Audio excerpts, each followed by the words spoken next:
Have you ever wondered if your life is, well, less like a fixed story and more like a programmable game? What if the operating system isn't on a computer, but it's running inside your own mind, right now? We're going to dive into this because a series of really strange events started to convince me that we might all be living inside a powerful and surprisingly hackable reality OS. For me, it all kicked off in the middle of the night. You know how that goes. I woke up with this echo of not just one, but 3 incredibly vivid dreams.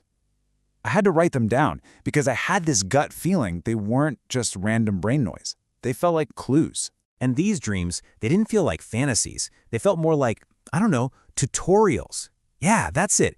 Each one seemed to be nudging me, hinting at some kind of hidden mechanic in the game of life that I've just never seen before. Okay, so in the first dream, I'm with my family, and I'm telling them my YouTube channel hit 200,000 subscribers, which is a future goal of mine, by the way. Then the second dream got weird. I was at some kind of old school training academy, and I put myself in a spot to get hit, but I just knew it wouldn't hurt. And it didn't. I literally created a painless outcome. But the third dream, man, that's when it all came together. I'm walking through this gorgeous palace, and I suddenly realize it's a simulation. I pull out my phone, and it's not a phone anymore. It's the editing interface for Adobe Premiere. Do you see the thread connecting these? A future goal experienced as real, a painful situation made painless by choice, and a literal video editor inside a simulation. The message was screaming at me. I wasn't just watching the dream, I was editing it. I was scripting my reality from the inside. So of course, this sent me down a massive rabbit hole. Am I just a passive observer watching a pre-written life unfold? Or am I an active player who can actually change the script? And look, this isn't just some late-night philosophical question. It might be the most important question you could ever ask yourself. So you've got these 2 big ideas, right?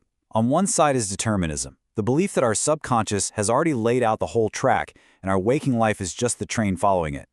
But on the other side is this idea of conscious influence, that our waking mind can actually step in and choose which track to take, which possibility to make real. So are we just along for the ride, or are our hands actually on the wheel? A dream is one thing, you know? It's your own mind. But how in the world could you test an idea this big out here, in the physical world? I decided I had to try. I set up a simple little experiment to poke at the very fabric of cause and effect. It was super simple. I took a single die. Step 1, I would focus with every ounce of my intention on the number 6. I'd pour all my conscious energy into that one outcome. Then, and this is the absolute key, step 2, I'd completely let it go. Just drop it. Forget I ever wanted it. And then, step 3, I'd roll. The result was, well, it was staggering. I didn't just roll a 6 one time, I did it 3 times in a row. 6, 6, 6. The statistical odds of that are tiny. But the implication? It was enormous. It really felt like I had just found a glitch in the matrix. So you have the dreams, you have the dice, and it was all pointing to one massive conclusion. We're not just living in some kind of system, we're actively interacting with one. A sort of reality operating system that seems to respond to our focus and our intention. Okay, so if our consciousness is the input, what's the program? What is the code that's actually running this whole simulation we call life? Turns out, the answer is something we all have, but we almost never see it. It's our beliefs. The Japanese word is kannen. And I want you to think of your beliefs not just as ideas you have, but as pre-installed scripts in your personal ego OS. They are the lines of code that run automatically, filtering everything you see, hear, and feel, and then telling you what it all means. And here's the real kicker. This operating system runs silently, in the background of your mind. It's what determines what you think is possible, what you feel is true, what you experience as real. Most of us go our entire lives and never even realize this program is running the show. So if we're going to hack this system, we need to understand the enemy. And in this game, the enemy isn't something outside of you. Now, the final boss is your own structure of beliefs. So let's break down the different enemy classes, shall we?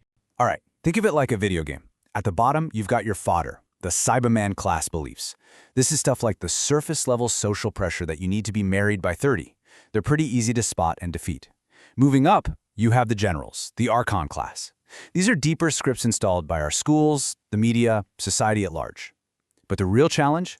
That's the final boss, the Demiurge class. These are the deepest, OS-level beliefs, often forged in childhood or from trauma. They dictate the fundamental rules of your reality. And this is so important. The most powerful scripts are the ones you don't even know are scripts. They're the beliefs we just accept as fundamental truths. You know, that time only moves forward, that physical laws are absolute, that what you see is all there is. These are the meta-beliefs that form the very architecture of the reality you perceive. Okay, so we've identified the system, we've looked at the code, and we've met the final boss. Now for the fun part. How do we actually hack it? How do we rewrite the program? Well, it turns out there's a surprisingly simple 3-step cheat code. The process is actually pretty straightforward.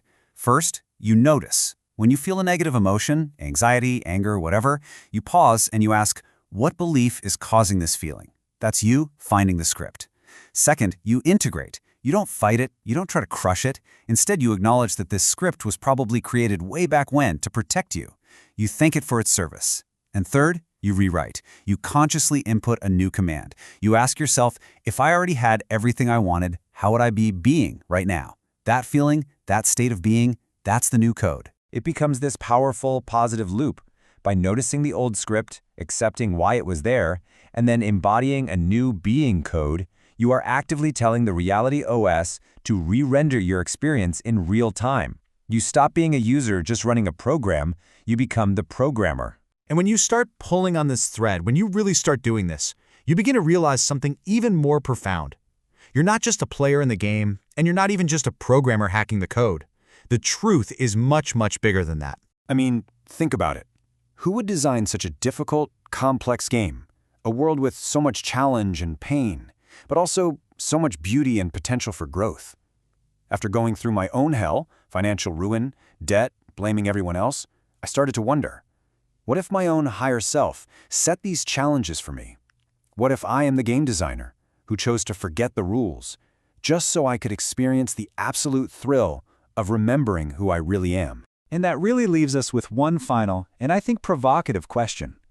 If this reality truly is a programmable game, and if you were both the player and the designer, how are you going to choose to play from this moment forward?